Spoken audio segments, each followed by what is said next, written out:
윤석열의 레임덕이 본격적으로 시작된 것 같습니다. 계속 있으면 나중에 같이 빵에 갈까봐 그러는 것 같은데 해당 부분은 이미 외신들도 경고하고 나섰습니다. AFP 통신은 선거에서 압승이 예상되는 야당을 이끄는 이재명 대표는 윤석열 대통령을 사면 초과로 몰아넣을 가능성이 있다고 전했습니다. 또 두창이를 좋아하는 일본 산케이 신문의 경우 윤 대통령은 5년 임기 반환점을 앞둔 상황에서 벌써부터 레임덕에 빠질 공산이 커지고 있다고 전했습니다. 해당 부분은 조중동도 마찬가지입니다. 조선일보는 사설 5만 불통 윤 민심이 심판 남은 3년 국정 어떻게 되나 해서 윤석열을 겨냥해 매섭게 질타했습니다. 조선일보는 근본적으로 윤 대통령의 오만과 불통 리더십 때문이라 해도 과언이 아니다라며 김건희 여사 명분백 수수 논란은 윤 대통령이 사과하고 후속 조치를 했다면 이렇게 커질 일이 아니었다. 김 여사의 주가 조작 의혹에 대한 특검도 총선 후 실시하는 방안을 강구할 수 있었다. 하지만 윤 대통령은 아무 조치 없이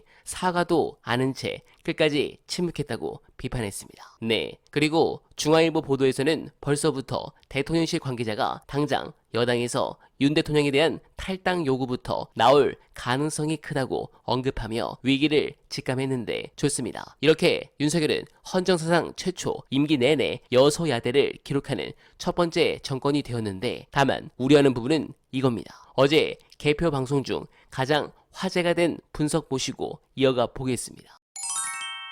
저는 이제 이 선거에 몰입하지 않고 비평하려고 노력을 했는데요. 때로는 이제 저도 개인적인 어떤 생각이나 이런 게 있기 때문에 때로는 몰입하는 듯한 상황에 빠지기도 하고 그럼 또 이제 정신 차리고 빠져나오고 늘 이렇게 하면서 이 선거를 봤습니다. 앞으로도 치르게 될 많은 선거 결과 중에 하나라고 생각하고요.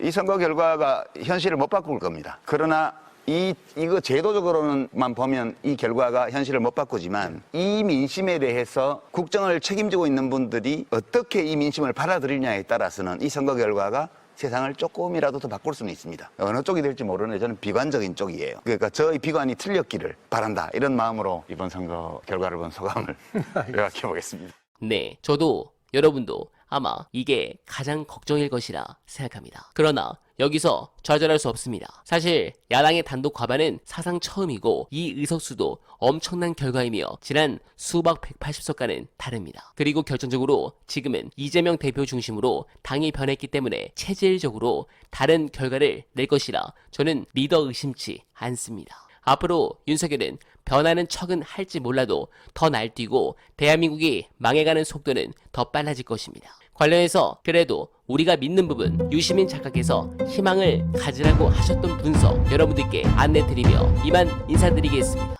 밑바닥에서 시작해서 대통령 후보 총선에서 압승을 거둔 제1야당 대표의 자리까지 오는 동안에요. 정말 많은 사람들과 서로 다른 환경에서 마주치면서 만나고 헤어지고 잃고 떠나오고 그 과정에서 상처 입고 오류를 저지르고 이렇게 하면서 여기까지 왔어요. 한 사람의 인생을 보면서 그 사람의 인생 속에 우리 현대사를 볼 수 있었고요. 저 사람이 정말 상처가 많은 사람이고 그 상처 중에는 본인의 책임이라고 비난해도 될 만한 상처들도 있다고 저는 봐요. 그럼에도 불구하고 그러한 어지럽고 어떻게 보면 지저분하고 굉장히 수치스러울 수도 있는 그런 것들을 몸에 붙인 채로 여기까지 와서 이렇게 밀고 가고 있는 이 모습이요. 너무 좋아요. 그게 취향이에요. 저런 사람이 우리 정치의 이 각박한 현실 속에서 존재하고 있다는 것이 저는 좀 기적 같다는 느낌도 가지고요. 저 사람이 법원에 가서 정치적으로 죽어도 어쩔 수 없다. 그거는 거의 운명이다. 안 죽고 살아남아서 또 가면 그것도 거의 운명이다. 이번 총선에서도 너무 잘 보였고요. 이 사람이 또 한 고비를 넘어갔구나. 정치적으로.